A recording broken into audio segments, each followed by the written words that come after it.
कहते हैं या अवाम रोटी को चोची कहते हैं। लेकिन एजाज सैयद से बात करते हैं, हमारे कॉरेस्पॉन्डेंट जिनको सब कुछ पता होता है। तो Ejaz, you will have all the details about this. तो पहले तो ये मुख्तसर बता दें कि केस बना क्या, केस क्या था, किसने किया, कार्रवाई कब हुई, और ये इतना ड्रामा जो हम अनफोल्ड होते हुए हमने देखा सोशल मीडिया पे, अपनी टीवी स्क्रीन पे, ये यहाँ तक बात कैसे पहुंची?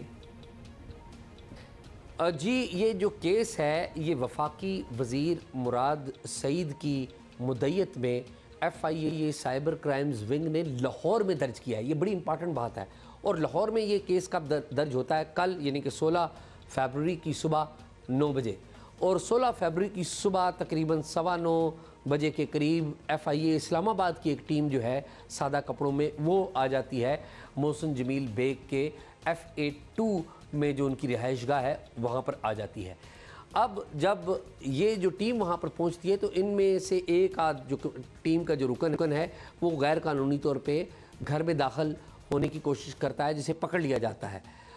जो मेरी उनके घर वालों से बात हुई, उनके बेटे से और उनके मुलाजमीन से बात हुई, उनके बेटे का ये कहना था कि इब्तिदा में वो समझ रहे थे कि उनके घर में चोर आ गया। जब इस बंदे को वो पकड़ते हैं और उससे पूछगिछ करते हैं तो ये बंदा बताता है कि वो FIA का मुलाजिम है, और जब उसका कार्ड चेक किया जाता है तो वो FIA का रेगुलर मुलाजिम या रेगुलर एम्प्लॉई नहीं होता। ये मोहसिन जमील बेग के जो बेटे हैं उन्होंने हमें बताया। अब जब ये सूरत हाल ये देखते हैं और उनसे मांगते हैं कि जी वारंट किधर है, FIR किधर है, तो उनके पास नहीं होती।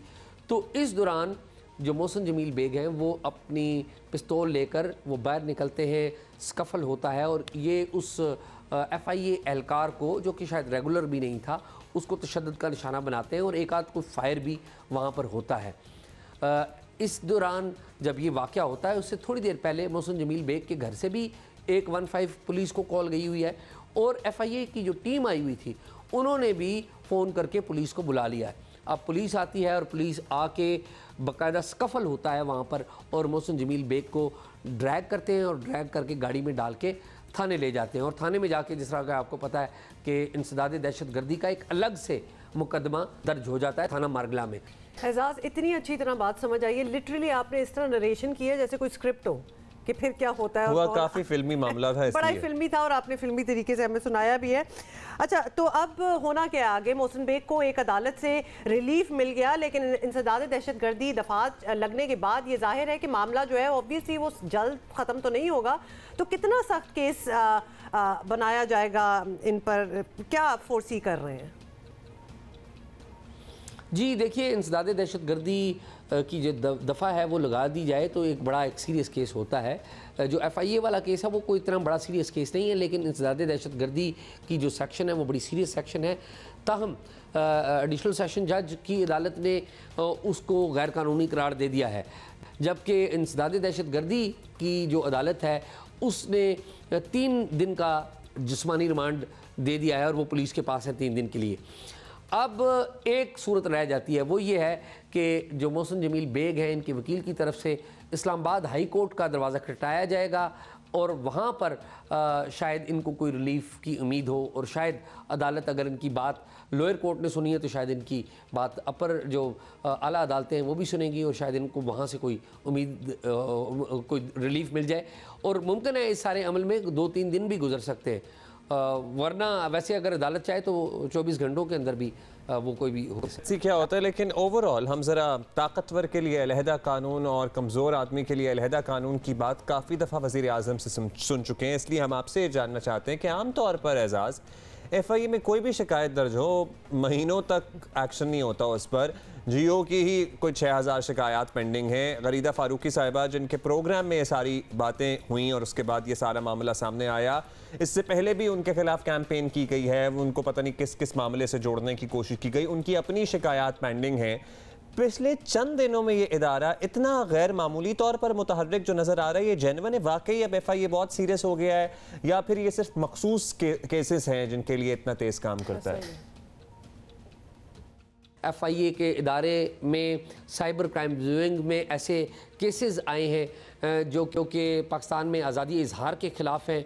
पाकिस्तान में हमने देखा कि FIA ने बड़ी तेज़ी से एक्शन लिया जब हुकूमत की तरफ से या हुकूमती वज़ीरों की तरफ से कोई शिकायत आई बड़ी तेज़ी से FIA साइबर क्राइम्स विंग ने एक्शन लिया।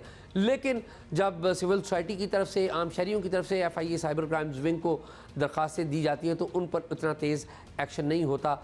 और ये जो हालिया कार्रवाई है मोहसिन जमील बेग के ख़िलाफ़, वो भी इसी सारे सिलसिले की एक कड़ी है। एजाज, बहुत बहुत शुक्रिया, हमसे बात करने का बड़ा अच्छा एक्सप्लेन किया। और पेनफुली जो आपने आखिर में बात कही ना कि जब हमारे कोई वज़ीर, हमारे मिनिस्टर्स, हमारे लीडर्स, इन्फ्लुएंशियल लोग जब वो कंप्लेन करते हैं तो फ़ौरन से सुनवाई होती है, और जब आम शख्स करे तो ये बड़ा तजाद है। और ये इदारा बराह रास्त वज़ीर आज़म के मातहत है, और वज़ीर आज़म ख़ुद बरमला और बड़ा एहतराम है उनकी इस बात का हम सबको ही, जब वो कहते हैं कि कानून सबके लिए बराबर होना चाहिए, तो वज़ीर आज़म साहब फिर वाकई कानून सबके लिए बराबर होना चाहिए। और ऐसा नहीं होना चाहिए कि अगर आपकी काबीना में से कोई मेंबर शिकायत लेकर पहुंचता है तो उसकी शिकायत दर्ज कराने के लिटरली इंतज़ार में वो टीम जिसके खिलाफ शिकायत दर्ज कराई जा रही है उसकी गली के कोने पे खड़ी हो के बस जैसे ये पेन रखेंगे ना तो हम फिर चल पड़ेंगे, पहुंच जाएंगे। This should be very embarrassing for you all actually, मतलब it's very telling, it's very open, और ये सारों को नज़र भी आ रहा है। तो ये इससे हुकूमत को एम्बेरसमेंट होनी चाहिए। और इससे पता है क्या, इससे विंडिक्टिव होने की बू भी आती है, जो कि अच्छी बात तो नहीं है वैसे। तो लिहाजा फिर वो स्टेटमेंट्स कुछ और रह जाती हैं, एक्शन कुछ और बोल रहे होते हैं। And it's clear for everybody to see, for anybody to be vindictive, this is not something that you want to be associated with. This is not a quality that you can be proud of. So इसको सिखा रहे हैं।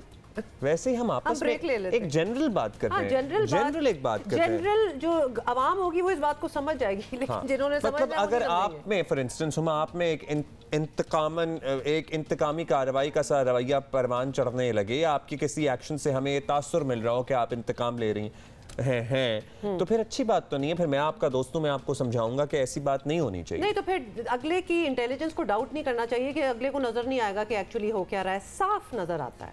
तो ये doubting the intelligence of the common man and अवाम, इस पे मुझे बड़ा वैसे एतराज होता है। एनीवे ये बात बहुत ज्यादा आगे जा सकती है।